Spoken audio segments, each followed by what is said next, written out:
Assalamualaikum warahmatullahi wabarakatuh.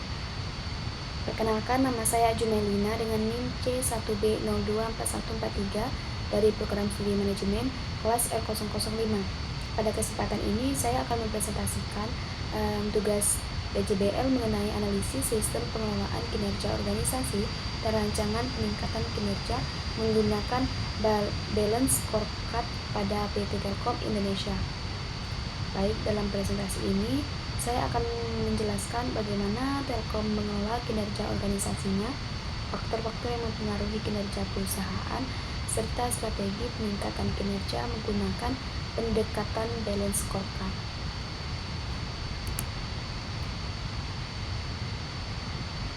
Oke. Di sini saya akan menjelaskan terlebih dahulu apa sih PT Telkom Indonesia ini. Sebenarnya hampir seluruh masyarakat Indonesia sudah tahu lah apa itu Telkom gitu kan. Secara saya lihat di sekeliling saya kebanyakan orang itu memakai kartu internet itu Telkomsel. Nah, baik PT Telkom Indonesia ini, baiklah saya akan menjelaskan terlebih dahulu apa ini PT Telkom. PT Telkom Indonesia ini merupakan perusahaan telekomunikasi terbesar di Indonesia yang menyediakan berbagai layanan seperti internet, telepon, data digital, cloud computing, dan teknologi informasi. Sebagai perusahaan yang melayani jutaan pelanggan, Telkom harus memastikan seluruh aktivitas organisasinya berjalan dengan efektif, efisien, dan mampu mempertahankan daya saingnya. Kemudian bagaimana sih sistem pengelolaan kinerja di PT Telkom ini?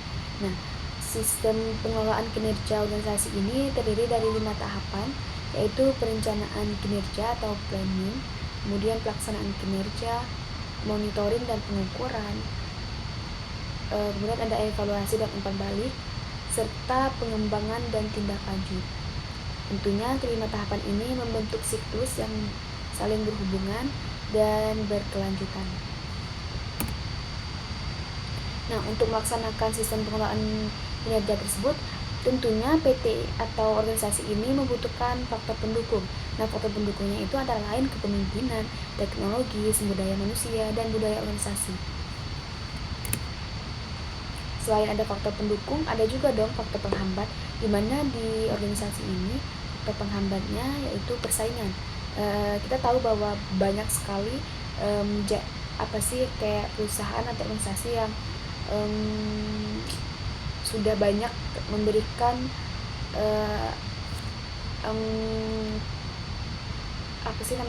kreativitas atau inovasi terkait kartu atau kota internet gitu kan.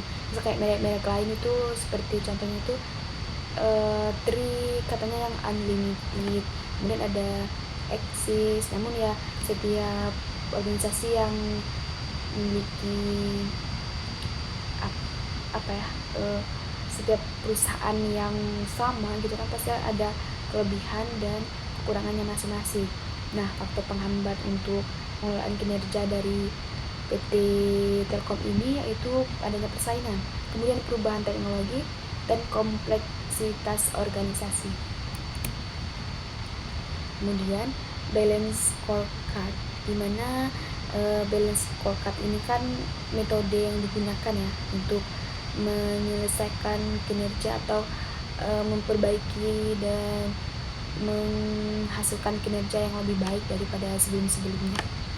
Itu ada beberapa poin. Yang pertama ada keuangan, kemudian pelanggan, proses internal, dan pembelajaran serta pertumbuhan. Nah, di situ tadi ada juga perspektif keuangan. Perspektif keuangan ini dilihat dari pertumbuhan pendapatan, efisiensi biaya, dan laba bersih.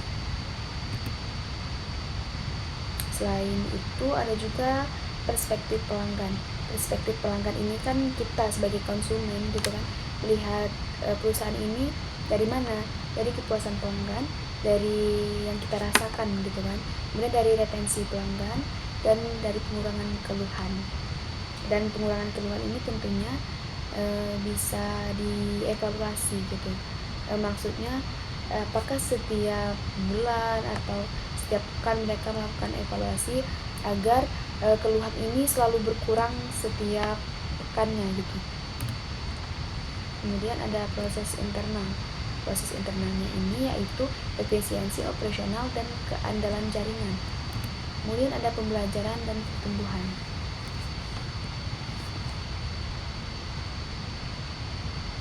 Oke, pembelajaran ini maksudnya itu melalui pelatihan, engagement, dan inovasi karyawan. Kemudian dari analisis kritis saya, menurut saya ini PT Telkom Indonesia telah memiliki sistem pengelolaan kinerja yang cukup baik. Namun tantangan yang dihadapi semakin kompleks karena memang perkembangan teknologi yang semakin maju dan persaingan yang ketat gitu kan. Kemudian perusahaan ini juga perlu meningkatkan kompetensi digital karyawan dan memperkuat budaya inovasi agar mampu mempertahankan keunggulan kompetitifnya. Dan kesimpulan dari saya, BSC ini tentunya mendukung peningkatan kinerja yang berkelanjutan. Dan penerapan balance scorecard ini kan mendukung kinerja berkelanjutan nih.